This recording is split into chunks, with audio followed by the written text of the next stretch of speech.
প্রত্যেকে বলে না যে ভাই ওর এতদিন হায়াত ছিল। জিনিসটা বোঝার চেষ্টা করেন, আমাদের প্রত্যেকের যে হায়াত আছে এটা ইউনিট আকারে আছে।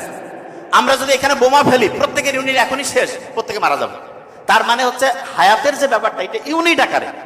এইটা খরচটা উন্নতদের জাপানের লোক বেশি বাড়তেছে মানে কি? তার মানে কি আল্লাহ বেশি রহমত করতেছে? নো, সে সাইন্টিফিক্যালি চলতেছে, এই জন্য তার ইউনিট কম করে খরচ হচ্ছে। মনে করেন আপনাকে আমি একটা মোবাইল দিয়েছি, দিয়ে বলছি যে ভাই এটা চার্জটা তুমি আস্তে আস্তে অল্প করে খরচ করো, তাহলে বেশিক্ষণ থাকবে। তাড়াতাড়ি যদি বেশি গেম খেলে নষ্ট করো, শেষ, তাড়াতাড়ি অংশ।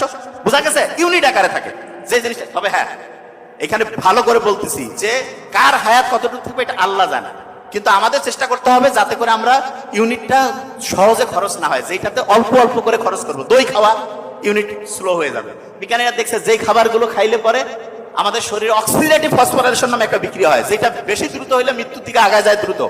দই খাইলে অক্সিডেটিভ ফসফোরাইলেশনের বিক্রিয়াটা, গতিশীলটা কমে যায়। তার মানে আপনার শরীর চলবে, কিন্তু এনার্জি সেভিং বাল্বের মতো আপনার টাইমটা আস্তে আস্তে খরচ হবে, আয়ুটা লম্বা সময় আপনার বেঁচে থাকার সম্ভাবনা তৈরি।